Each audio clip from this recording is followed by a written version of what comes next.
a veces nos cuesta encontrar el lugar, ¿no? Decir, bueno, a ver dónde me paro, con qué puedo ayudar, con qué soy útil.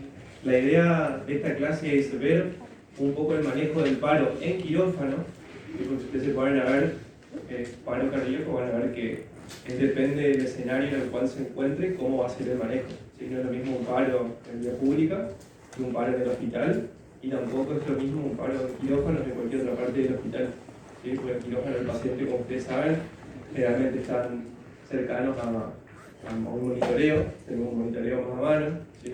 Generalmente hay invasión de la vía aérea, que tal vez en otro lugar del hospital eso no ocurre. ¿Sí?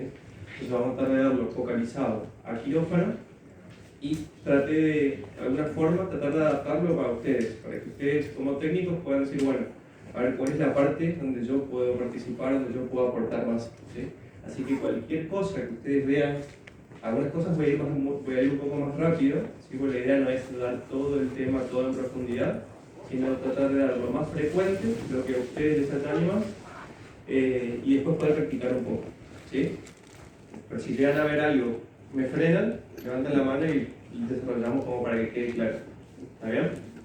Sí, perfecto. Bueno, por eso en la primera les aclaro que va a ser en quirófano, más que nada lo que va a ir apuntado. ¿Sí? Y si ustedes leen y empiezan a ver, van a ver que hay guías de la American Heart y hay cursos de formación del manejo básico y avanzado, que es esto que leen ahí, BLS y ACLS, y es de soporte vital, ¿sí? En situaciones de paro. Van a ver que básicamente en el BLS lo que se describen son las maniobras básicas del manejo, y en el ACLS lo que se hace es agregar el monitoreo, principalmente el electrocardiograma, que nos va a permitir identificar cuál es el ritmo que está presente en esa situación de paro, eso lo vamos a ver, y el manejo de drogas. ¿Sí? Y esto también hay que sumarle un factor importante, que es el factor humano, ¿sí? Porque somos personas trabajando con personas, y como somos personas nos pasan cosas, la vida nos atraviesa y a veces estamos en situaciones y tenemos nuestros días, y es un factor que hay que considerar, ¿sí? Porque el error humano es algo que va a estar también presente en esta situación. Por lo tanto, es importante hablar también de ciertas habilidades que no tienen que ver con colocar una vía o cargar una droga, ¿sí? Sino que tienen que ver con el manejo de la situación en general, que va a ser al éxito también de la situación del paciente. Así que son las habilidades no técnicas, algo vamos a mencionar ahora. Vamos a empezar hablando de, primero, bueno, a qué se considera, ¿no? Paro. Paro es el cese de la función cardiovascular, por lo tanto el cese de la administración del flujo de los órganos vitales. Y el objetivo de las maniobras de reanimación es justamente mantener ese flujo para evitar el daño en esos órganos vitales. ¿Sí? Esto que ven acá es la cadena de acciones que en general se sigue, ¿sí? Que está determinada en los cursos de BLS y ACLS, donde primero, ¿sí? Esto está apuntado intrahospitalario, ¿sí? Es distinta la cadena cuando es extrahospitalaria. Lo primero es poder identificar, por eso es la lupita, ¿sí? Poder identificar, hacer un diagnóstico preciso de la situación. Segundo, poder activar el sistema de emergencia y pedir ayuda. ¿Sí? El tercero, que son de las maniobras de reanimación lo más importante, hacer una maniobra de reanimación de alta calidad. Ahora vamos a ver qué quiere decir eso de alta calidad. El cuarto eslabón, en el caso de ser un ritmo desfibrilable, la desfibrilación. ¿Sí? Y luego, en el desenlace del paciente, cuando se recupere, los cuidados post-paro y la recuperación final. ¿Sí? Vamos a ver que las causas, siempre es importante ante una situación de paro, pensar las causas, ¿sí? Porque generalmente hay algo que llevó al paciente a estar en esa condición. No es que el paciente está ahora en una situación de paro porque sí. Y si nosotros no solucionamos la causa que hay de fondo, el paciente nunca va a salir del paro. ¿Sí? Entonces, por eso es importante esto. No vengo a traer para explicar todas las causas, sino para que ustedes tengan una noción de que hay causas, de que hay que identificar la causa y resolverla mientras se hacen las maniobras de reanimación, porque si no, nunca se va a resolver esa situación de paro. ¿Sí? Hay algunas, se hablaba antes de las 4H, las 4T, después las 5, las 6. Bueno, es como para poder tener en mente cuáles son las causas más importantes que uno tiene que pensar, ¿sí? Y tienen que ver con causas que comienzan con la letra H y con la letra T, ¿sí? Lo que yo quiero que se lleven de las causas es lo que está resaltado en negrita. Que una de las causas más importantes de paro en quirófano es la hipovolemia, ¿sí? Es una de las causas que siempre hay que descartar y es la más frecuente, ¿sí? Entonces, si bien está bueno que uno sepa todas las causas, ahora si quiero que se lleven algo de esto es que la causa más importante es la hipovolemia. Cuando hablamos de hipovolemia, también estamos hablando de sangrado, ¿no?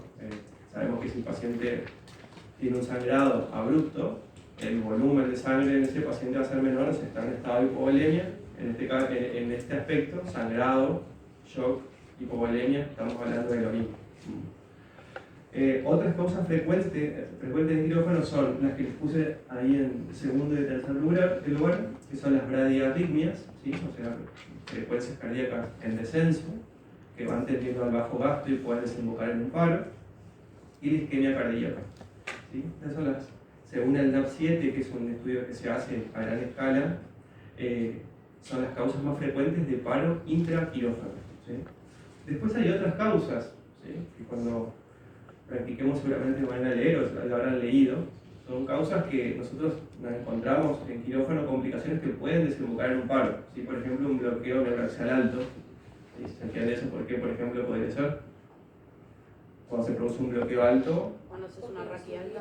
Por acá dicen una raquia alta, exacto. Cuando genera, digamos, un estado de bloqueo alto que puede comprometer las fibras que inervan el corazón. Eso genera una bradiarritmia y eso desemboca en un paro, por ejemplo. Esa estaría englobada dentro de la bradiarritmia, ¿no?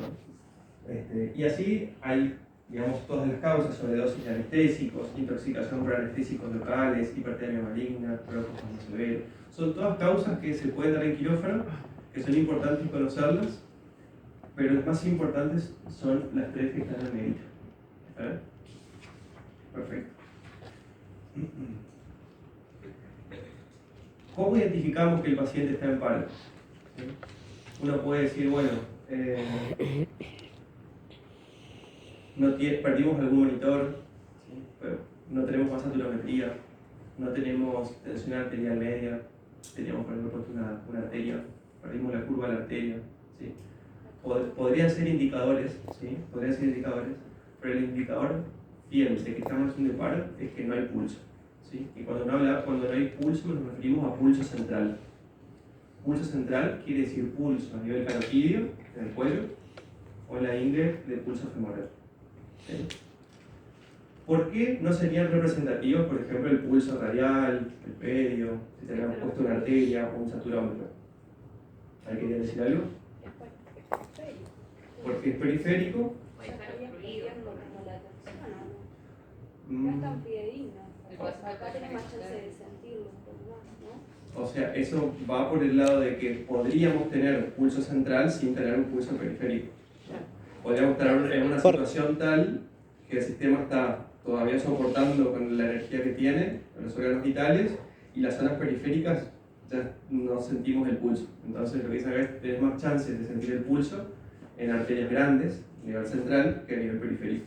Y eso es así y responde a la fisiología del cuerpo de tratar de sobrellevar y de mantener los órganos más importantes, ¿sí? Y, claro, disminuir la perfusión de lo que es menos importante en ese momento, ¿no? Entonces, situación de paro es ausencia de pulso. Y esto es lo que hablábamos hoy, de que esto, tranqui, no se pongan a copiar, como para poder, que ustedes se puedan orientar, ¿sí? Porque cuando empiecen a ver, cuando empiecen a mirar algoritmos o a leer un poco del tema de paro, van a ver que es distinto si la causa, digamos, si el paro tiene un ritmo desfibrilable o un ritmo no desfibrilable, ¿sí? Que tenga un ritmo desfibrilable quiere decir que el desfibrilador nos va a ser útil para poder revertir ese ritmo y por lo tanto ayudar al paciente a salir del paro. Y no desfibrilable quiere decir que el desfibrilador no es de ayuda y que siguen siendo las compresiones, el masaje cardíaco, la maniobra más importante. ¿Sí? Si tuviéramos, le puse una estrella roja a los no desfibrilables porque son los más frecuentes en quirófano, ¿sí? Más o menos un 80-20 o 70-30, entonces la proporción es marcada, ¿sí? Por lo tanto, fíjense lo importante que es hacer una buena compresión, un buen masaje de calidad, ¿sí? Si con eso estamos aportando la maniobra terapéutica adecuada para que sobreviva el 70 o el 80% de los pacientes que tienen paro en quirófano, es la herramienta sin duda más importante. Sin embargo, hay un 20 o un 30 que se benefician de la desfibrilación. Entonces, les voy a preguntar si todos conocen, no levanten la mano, cada uno sabe, pero digo, ¿todos ubican dónde está el desfibrilador en su lugar de trabajo? Sí. Todos buscaron cuando entraban a un lugar por primera vez dónde estaba el desfibrilador que reparo. Bueno, buenísimo. Y si no, es algo que hay que hacer siempre, porque en la situación de paro no hay tiempo para... Uno no sabe dónde están las cosas y uno no puede creer cómo nunca fue y identificó dónde está el elemento de trabajo, dónde está localizado, si funciona, si no funciona, si está en condiciones, si está equipado el carro. Entonces, acá el mensaje es que si bien las maniobras de reanimación, las compresiones es lo más importante, digamos, lo segundo más importante es cuando llegamos a un lugar, así como habíamos tenido la clase de anestesia fuera de quirófano, y ahí les dije que íbamos a hablar de desfibrilador más adelante, y justamente por esto, que en los lugares a veces donde no se hace anestesia habitualmente, el desfibrilador, el carro de paro, está, pero a veces está un poco descuidado. Entonces, por ahí es un llamado a nosotros a ponerle ahí un poco de pila, de ver si está funcionando bien, si está enchufado, si tiene carga, si está equipado, si las drogas están vencidas, ¿sí? Un montón de cuestiones. Y identificarlo dónde está físicamente, ¿sí? Esto que les puse al costado, bueno, son cómo se ve en el electrocardiograma, digamos, el esquema de cada ritmo, ¿sí? Ahora que está ilustrado, pero lo importante de esta diapositiva es que sepan que los no desfibrilables, ¿sí?, son los más importantes, son los más frecuentes. Entonces, una pregunta que muchas veces surge cuando estamos en un contexto de un paciente que se puede estar por parar o no es: ¿está en paro el paciente o estamos en bajo gasto? Es lo que a veces, no sé, los que estuvieron en situación de paro, a veces una de las cosas que ocurre es que se demora el diagnóstico, o se demora en declarar la situación y decir: estamos en situación de paro, estamos en bajo gasto y en pocos minutos, tal vez estaremos, unos segundos estaremos en paro. Es como algo que nos ocurre y que suele demorarse esa decisión, esa definición, ¿sí? Entonces, ante la duda, tomar el pulso, ¿sí? Así tengamos todos los monitores que tengamos, ante la duda se toma el pulso, y si no se siente el pulso, ¿en qué estamos? En paro. Si no se siente el pulso central, estamos en paro y hay que comenzar con las maniobras, ¿sí? Entonces, la pregunta que viene siguiente es: listo, decimos que estamos en paro, ¿qué hacemos primero, ¿no? ¿Qué es lo primero que tenemos que hacer? Y lo que les propongo acá es: ¿a alguien se le ocurre qué es lo primero que habría que hacer? Avisar que está en paro. Perfecto, pedir ayuda. Excelente. La propuesta es una actividad doble: pedir ayuda e iniciar rápidamente las compresiones, ¿sí? Pedir ayuda e iniciar las compresiones. Pedir ayuda porque acá en esta diapositiva les puse algunas, pero hay un montón más de actividades que hay que hacer, tareas a realizar en el paro. Y fíjense que son un montón. Entonces, entre 2 o 3 no vamos a poder, ¿sí? Entonces, hay que pedir ayuda. Ahora después vamos a volver igualmente. Y esto otro de pedir ayuda e iniciar las compresiones, ¿sí? Generalmente, el anestesiólogo o el cirujano o el ayudante son las personas que suelen comenzar las maniobras de reanimación, ¿sí? Pero ahora, como vamos a ver, para que sea también efectiva estas maniobras de masaje cardíaco, es necesario que las personas que están comprimiendo no estén cansadas y no hagan una mala maniobra, por lo tanto se propone que cada 2 minutos se cambien los compresores, las personas que comprimen, ¿sí? Y en esas vueltas les puede tocar a ustedes, ¿sí? O estaría bueno que ustedes se sientan seguros como para poder aportar 1 o 2 rondas de compresiones para hacer ahí el trabajo en equipo. Entonces también un poco el objetivo de esta clase es traer cuáles son las características que tiene que tener una compresión de calidad. Una de ellas es el ritmo, que ya está puesta en esta diapositiva, que es entre 100 y 120. Por eso van a leer que se suele recomendar que las compresiones sean fuertes y rápidas, ¿sí? Sí. Ahora vamos a hablar un poquito de eso. Estas son las características de las compresiones que deberían tener para que sean de calidad, ¿sí? Y esto, sí, marquenlo, esto puede ser alguna pregunta.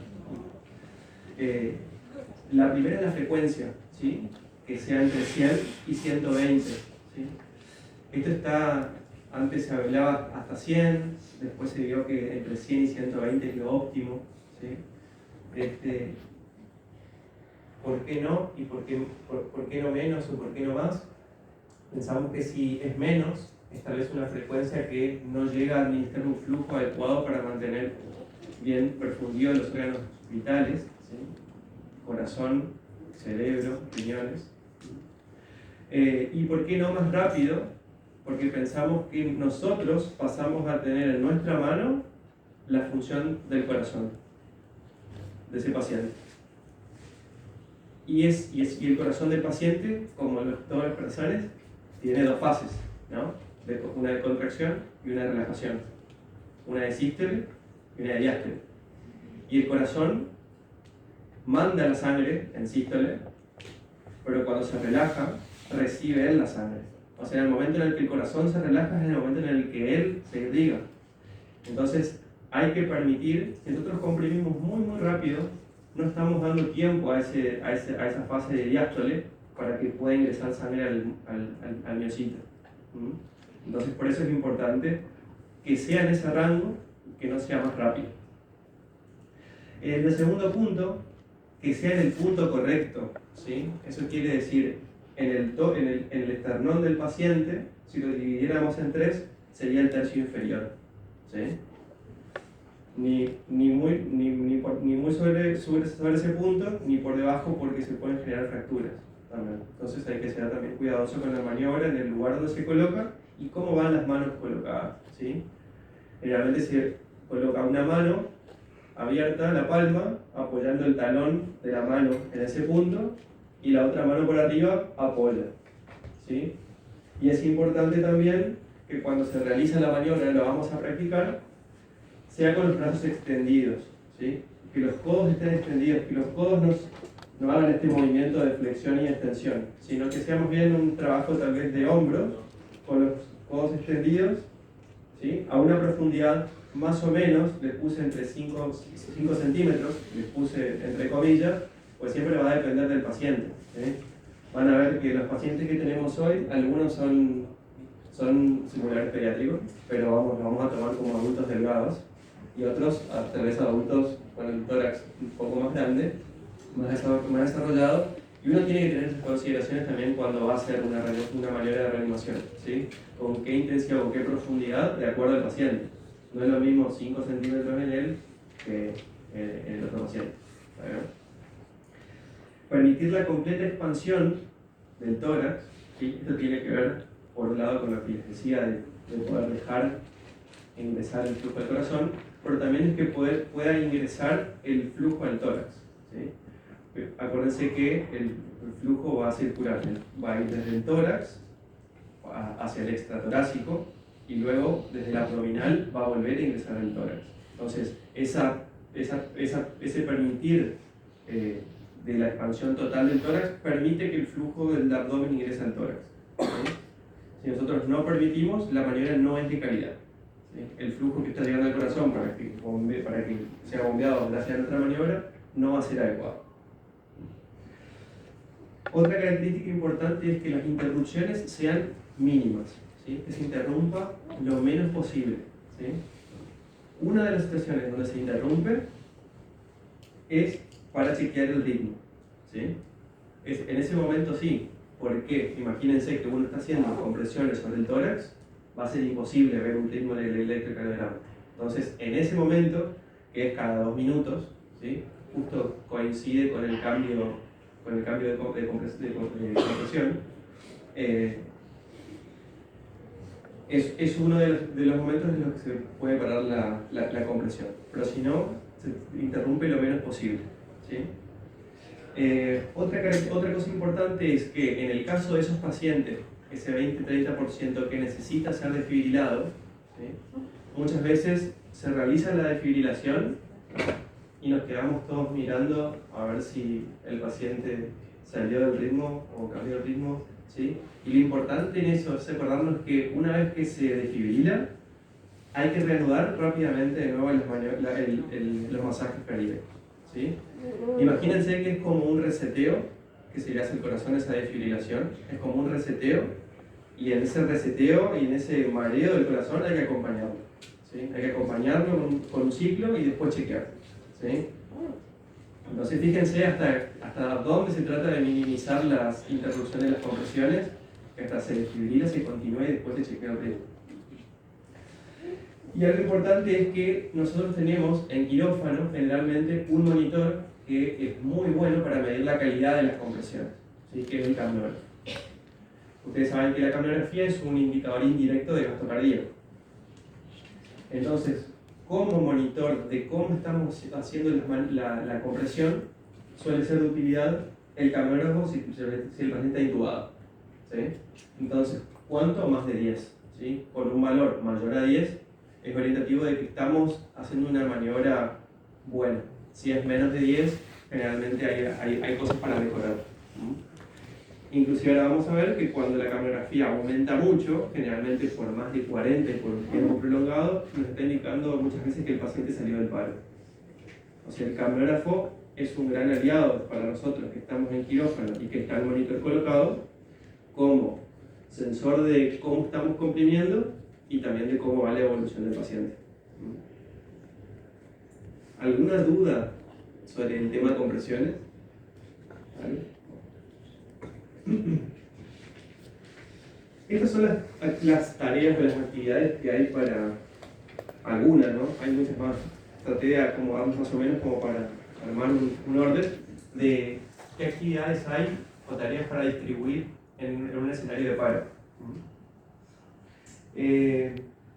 Primero voy a diagnosticar la situación o del caso, ¿sí? Definir que estamos en una situación de paro, y después, a medida que va evolucionando, depende de cada causa cómo ir tratando para poder sacar al paciente de paro, ¿no? Pedir ayuda, pedir el carro de paro y el desfibrilador, liderar el escenario de forma asertiva. Eso generalmente el líder suele ser algún médico, pero lo que no quiere decir que cualquiera pueda tocarle estar en el rol de líder, ¿sí? Por eso es importante saber que el líder no es ni el que más poder tiene, ni el que más grande, ni el que grita más, ni el que sabe más, sino que el que está en ese momento en la capacidad de poder ver de forma global la situación y poder conducir a todos para un buen desenlace en pos del paciente. Acá los egos hay que sacarse un poquito el chaleco del ego y pensar que el bien común es el bien del paciente. Entonces es la persona que esté en mejores condiciones en ese momento para poder guiar a todos, ¿sí? Y asertivo es una palabra que es muy apropiada, digamos, en este caso, porque es la habilidad que tiene una persona para poder llevar adelante y decir las cosas que siente, que piensa y le parece, pero incluyendo también los derechos del otro, sin desestimar al otro, que eso es una cualidad muy importante para el líder en una situación de tanto estrés, ¿sí? Porque es una situación, los que han vivido, lo sabrán, es donde todos estamos nerviosos, donde todos queremos que se solucione y ese estrés genera impacto sobre nosotros, ¿sí? Está estudiado que en situaciones de estrés aumentan los niveles de catecolamina, adrenalina en nosotros, en los miembros del equipo de reanimación. Lo primero que se afecta es la motricidad fina, ¿sí? Entonces al principio tal vez nos va a costar poner una vía, poner una arteria, a medida que vaya pasando el estrés, se va comprometiendo también lo grueso. Nos ponemos a veces capaz del manejo de los nervios un poco torpe, chocamos cosas, nos damos vueltas y buscamos algo, nos atropellamos con algo. Y si avanzamos, también eso puede ir hasta un bloqueo mental donde no podemos salir de lo que estamos pensando, no podemos ver más de lo que están viendo nuestros ojos.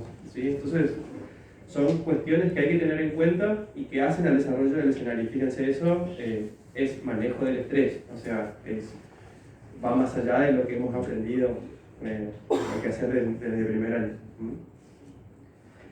¿Qué más? Las compresiones, ¿sí? Que dijimos que tienen que ser de calidad, con esas características que habíamos mencionado. Eliminar los depresores cardiovasculares, o sea, los anestésicos que estén pasando, endovenosos e inhalatorios, ¿sí? Sebo, Remi, hay que cerrarlos. El oxígeno, que el oxígeno pase de estar de la FIO que haya estado al 100%, o sea, cerrar el aire y que el oxígeno esté al 100%, ¿sí? A 6-8 litros. Controlar el tiempo del evento, controlar el tiempo en el que hay que cambiar de compresores, el momento en el que hay que volver a reinyectar adrenalina, optimizar el respirador para que sea una ventilación adecuada para la sesión de paro. ¿Sí?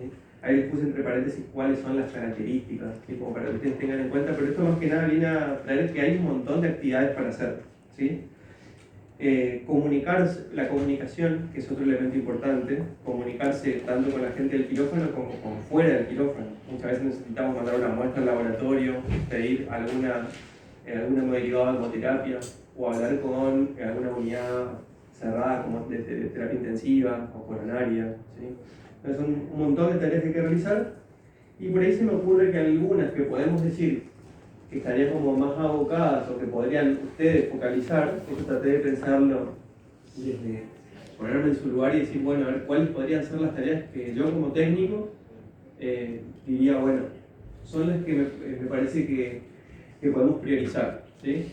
Una de ellas es pedir ayuda, ¿sí? Porque muchas veces el pedido estuvo muy bueno, fue lo primero que dijeron. ¿Sí?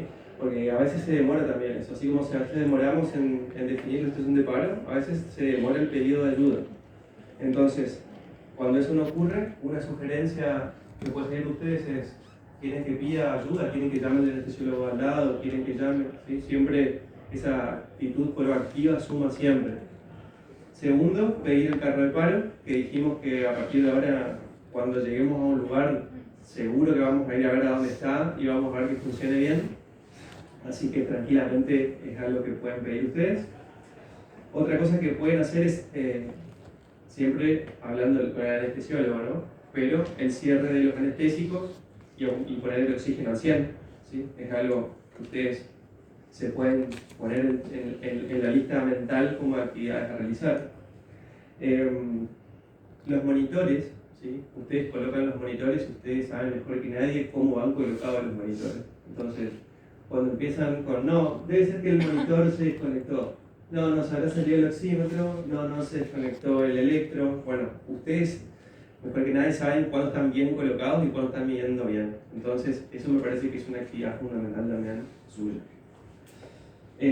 Tomar muestras de sangre cuando están colocadas las arterias, las líneas arteriales, ¿sí? O bueno, puede ser también una venosa, si se necesita alguna muestra de urgencia. Elaborar la orden y tal vez eso va a correr por cuenta del anestesiólogo, ¿sí? O ustedes pueden dar una mano también, se les dicta, y asegurar que eso sea recibido por la persona que tiene que enviarla y de recibir la muestra. ¿Sí? Controlar los tiempos, esa es otra actividad, me parece que es muy importante y que muchas veces se pierde en quirófano, ¿sí? Que es controlar el tiempo desde que arrancó el paro. ¿Sí? Arranca el conteo desde que comenzó el paro. Y después hay dos tiempos muy importantes a controlar.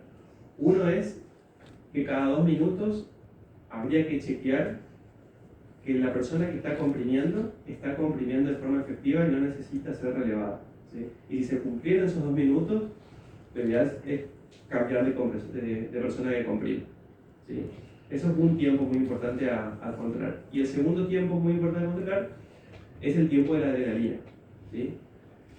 Se aconseja administrar la adrenalina cada 3 a 5 minutos. ¿Sí? Entonces, una forma por ahí práctica que se me ocurre como para que lo puedan llevarse ustedes como herramienta es: arranca el cronómetro, arranca el paro. Cada 2 minutos sugerimos cambiar de compresor. Y cada 4 minutos chequeamos que haya pasado una dosis de adrenalina, más o menos.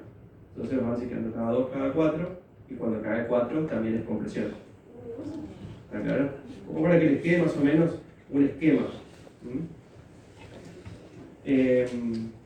¿Cuánto de adrenalina?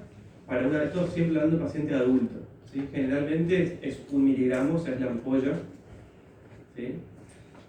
Esto siempre hablando de adultos, ¿sí? Hablando de forma general. Después, bueno, están los casos particulares. El caloventor, si estamos hablando de que la hipovolemia o el sangrado suele ser una causa muy importante, ¿sí? Mantener la temperatura del paciente es un factor fundamental para la coagulación.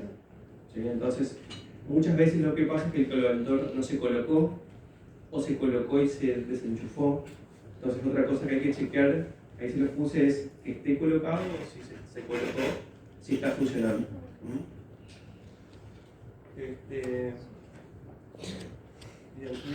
Se acabó la clase. ¿Se acabó? Ahí volvió, a ver, fíjate.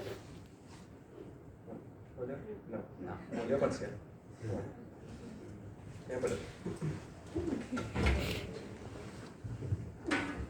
Entonces, salí. Bueno. Ahí está. Hemos quedado en esta y... otras drogas. Les anoté otras drogas que suelen usarse en el escenario de paro. ¿Sí? Que son el bicarbonato, la lidocaína, la amiodarona y el calcio. Como otras drogas para tener en cuenta que pueden ser que se requieran. ¿Hola? No. ¿Un tiempito? Bueno. Tiempito. Bien. Entonces, esto es algo a remarcar. Abajo Sí. de comprimir 100, 120 decía otra cosa porque salió como cortadito. Sí. Decía puntos suspensivos. Y no está puesto sin querer, está puesto a propósito, así que gracias por preguntar, porque esto es una idea que a mí se me ocurre para traerle como herramientas a ustedes. Pero en los puntos suspensivos están todas las demás tareas, hasta inclusive el liderazgo. Entonces, ese punto suspensivo es la posibilidad de un montón de tareas más, ¿sí? Que esto se los traigo como un ofrecimiento práctico, pero que en los puntos suspensivos está todo el resto. Así que eso, bien, gracias. Bueno, y esto, cada tarea es esencial para un correcto desenlace, ¿sí? Y como les dije hoy, somos un grupo de personas que trabajamos con y para otras personas, ¿sí? Entonces, el factor humano va a estar siempre involucrado y es importante considerarlo. Por eso van a ver que hay algunas habilidades que se llaman habilidades no técnicas que son re importantes en el manejo de la situación de paro, ¿sí? Por eso les traje acá algunas. Tal vez escucharon por ahí esto de ACRM, ¿sí? Que son recursos para el manejo de la crisis, donde se trabajan mucho estas habilidades no técnicas, porque ayudan a poder regular, de que nos autorregulemos el estrés en estas situaciones, y nos brindan herramientas que nos permiten mejorar los resultados con los pacientes, ¿sí? Del escenario. Una de ellos es, una de esas habilidades no técnicas es la conciencia de situación y la toma de decisiones, ¿sí? Esto que decíamos que muchas veces se demora en decir, bueno, estamos en un escenario de paro, ¿sí? Esa decisión, esa determinación, requiere de, primero, tener conciencia de lo que está pasando. A mí me ha pasado, y creo que a todos nos ha pasado, a veces de darnos cuenta que hay alguien que no se dio cuenta de lo que está pasando a su alrededor. En quirófano o en la vida, estoy diciendo, ¿no? La conciencia de situación no es solamente el quirófano. Entonces, ¿qué tiene la conciencia de situación? Tiene tres partes. La primera, que son los sentidos. Tengo que ver, escuchar, sentir algo que me está avisando a mí determinada cosa. Segunda parte, mi cabeza, que toma esas señales, interpreta algo y dice, listo, Si estoy escuchando que el saturómetro está más lento, debe ser una bradicardia. Si está un sonido más grave, bueno, debe ser que está desaturando. Está llegando a mi cabeza y digo, bueno, a ver, voy a chequear.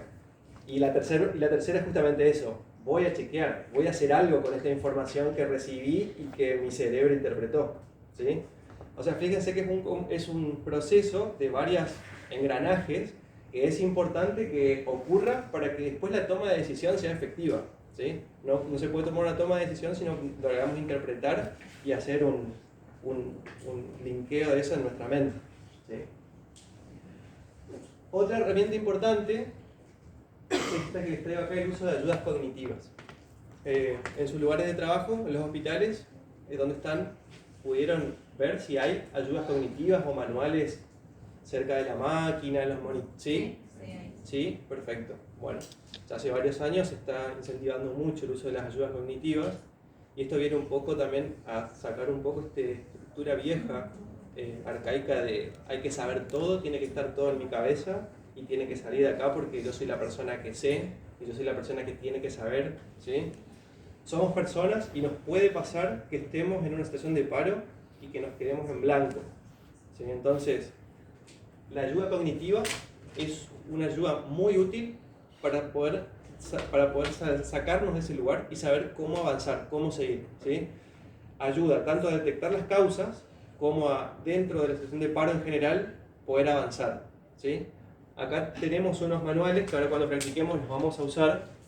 Generalmente los manuales tienen un menú, ¿sí? Donde un índice donde podemos ver cuáles son los diferentes escenarios, uno se dirige y la idea es que la persona que utiliza la ayuda cognitiva la use de forma consciente.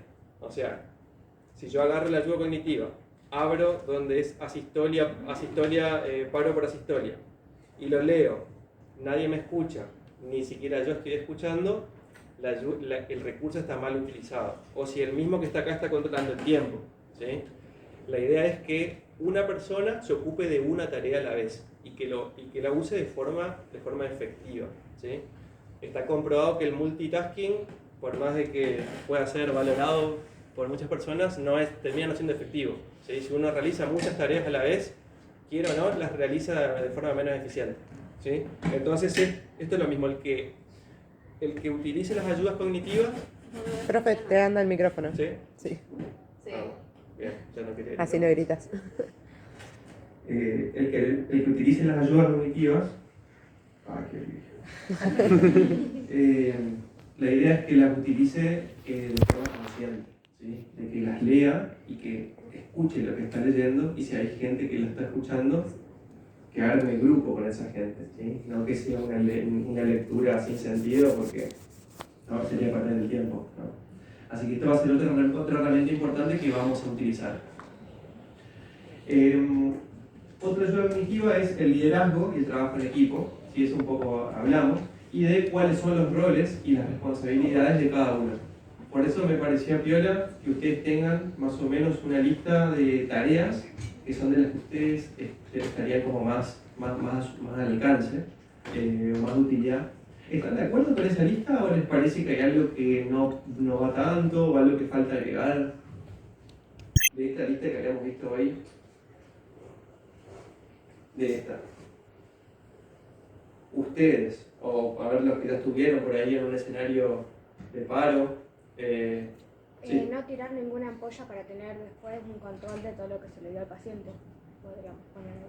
Bien, buenísimo, o sea, conteo de drogas, sí. Digamos. Sería guardar ampollas y Baxters, ¿sí? Sí. Bueno, me gusta, está bueno. ¿Alguna más? ¿O alguna de estas que digan no nos sentimos capacitados?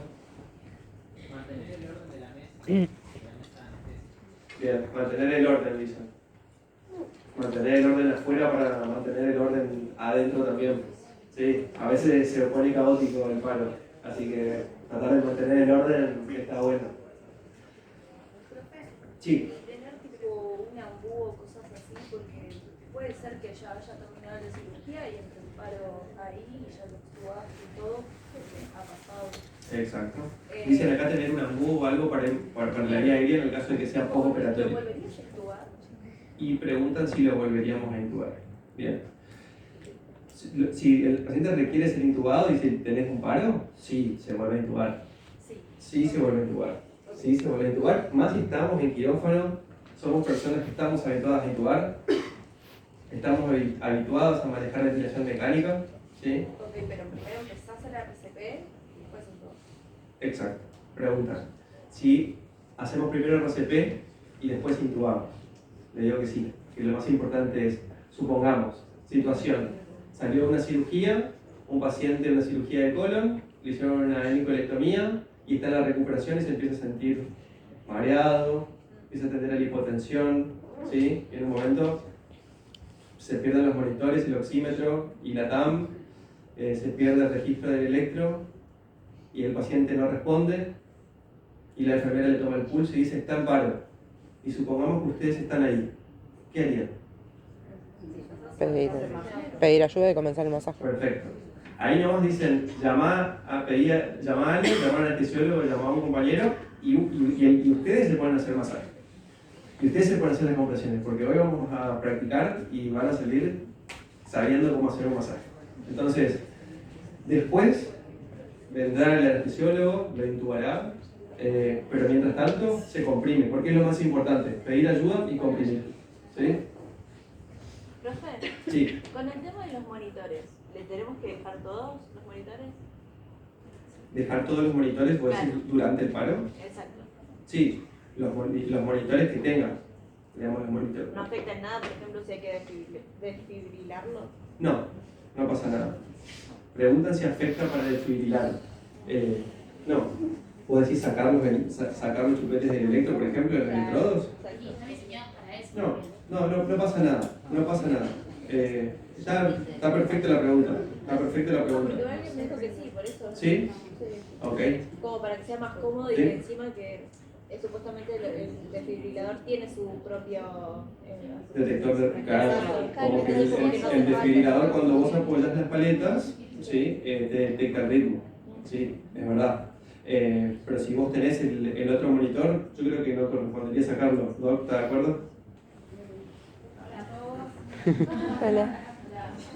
Acá se plantea algo súper interesante. El registro del electro tiene que ser del cardiodesfibrilador, nunca el de la mesa de anestesia.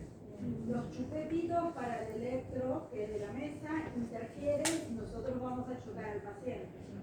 Dicho esto, muchos cardiodesfibriladores tienen la misma función de poder registrar el ritmo, poder cardiovertir y poder desfibrilar. Por eso es tan importante que conozcan el equipamiento que tienen, porque según qué equipamiento tienen, va a ser cómo van a proceder ustedes.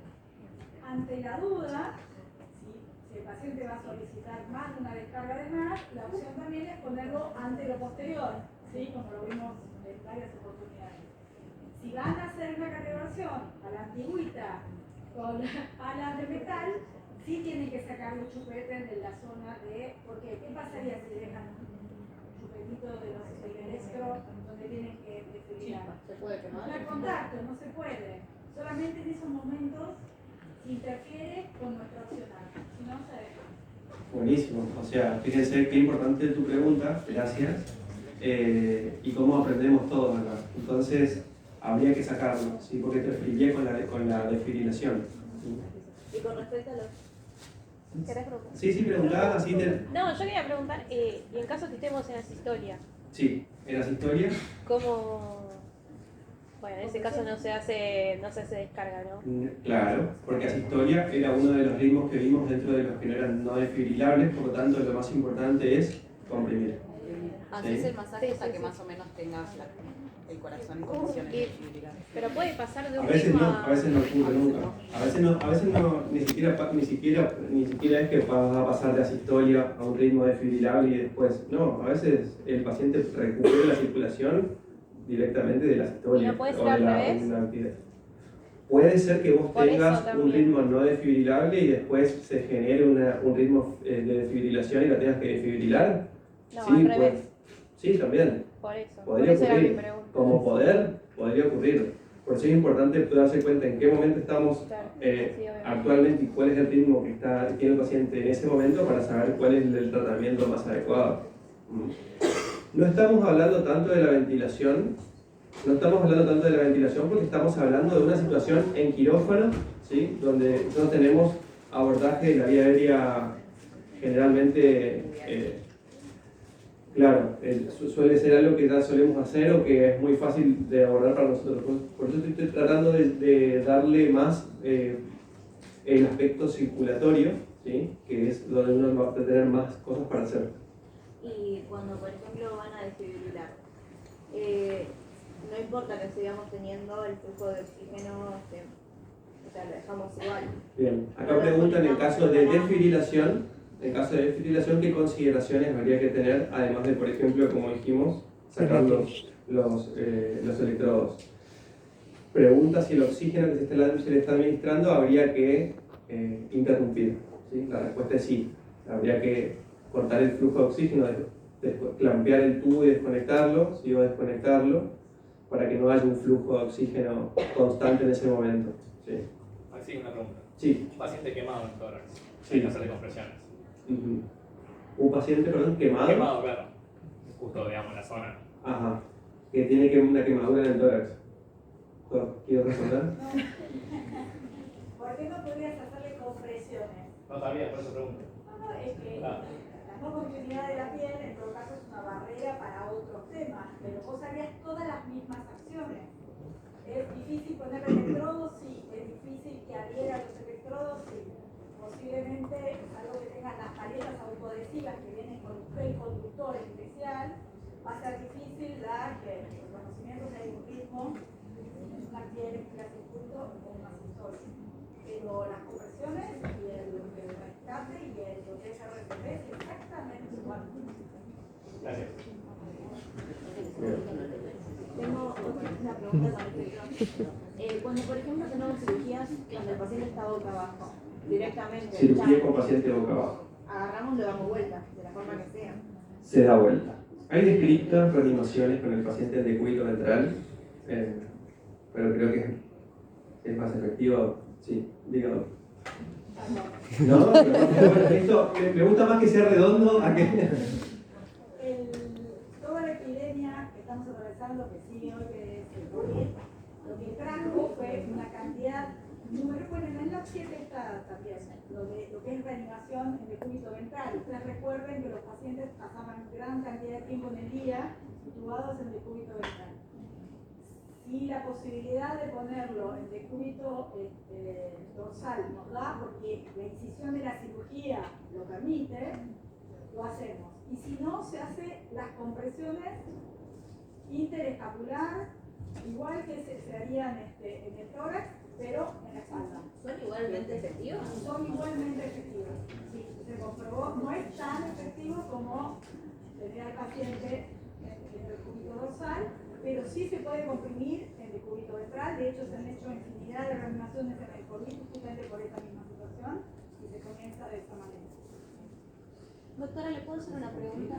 Suponiendo que tenemos una cirugía en el pecho, abierta, en esos casos, ¿qué hacemos? ¿Se hace manual directo sobre el corazón? Se hace manual y la desfibrilación se hace, pero ya nos fuimos como muy Ay, para perdón. Sí, se hace manual, si es una cirugía cardíaca, o lo mismo la desfibrilación, se hace la desfibrilación mediante desfibrilación. Pero nos vemos un montón de... Nos fuimos mucho, pero está bien, son preguntas que surgen. En lo que decía doctora de decúbito ventral, ¿qué parámetro anatómico tomamos para ubicarlo? Utilizar la línea interescapular. La línea La interescapular. interescapular es un medio mundo anatómico. Perfecto. Lo que sí por ahí, para sumar a eso, tengan en cuenta que a veces hay cirugías, por ejemplo las neurocirugías, que usan cabezal y que muchas veces el paciente está boca abajo, pero tiene medio tórax en el aire. Entonces, si bien la compresión es igualmente efectiva, tal vez una maniobra así interesante es que haya un buen apoyo del tórax. Así como uno busca un buen apoyo en el decúbito dorsal, que también existe el apoyo en el decúbito ventral. A veces el paciente está completamente apoyado, pero muchas veces está como con el tórax elevado, que exista un apoyo. ¿Y es necesaria la tabla rígida en decúbito dorsal? O sea, cuando está arriba. cuanto vos más rígido tengas, sí, si tenés la posibilidad, creo yo, ¿no? Sí, depende de las camas. Hay camas que están preparadas para la animación, hay modelos de camas que son específicamente que vienen con un sistema donde está el colchón, donde está el tórax, para poder soportar eso. Siempre que se puede embalar. Perfecto. Y bueno, dentro de lo último que faltaba mencionar acá es la comunicación, ¿sí? Que así como estamos ahora haciendo circular las dudas de forma circular, la comunicación también tiene que ser circular y tiene que ser cerrada. ¿Sí? ¿Eso qué quiere decir? Que si por ejemplo, ¿cómo te nombres? Micaela. Micaela. Yo le digo, Micaela, por favor, carga y pasale 1 miligramo de adrenalina. Micaela se fue, cargó la adrenalina, se la hizo, y yo me quedé, no sé si se la hizo, si no se la hizo, si había, si no había, estaba vencida. Entonces es importante que vos me digas, ok, adrenalina cargada, adrenalina pasada. Para cerrar el circuito de lo que el que emitió el mensaje tiene una respuesta del otro lado de que la acción se cumplió, ¿sí? Y así con cada cosa para que pueda existir una comunicación efectiva y que se sepa que lo que se dijo se hizo, ¿sí?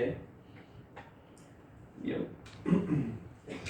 Si hicimos las cosas bien y tuvimos de nuestro lado las energías, ocurre el retorno a la circulación espontánea, ¿sí?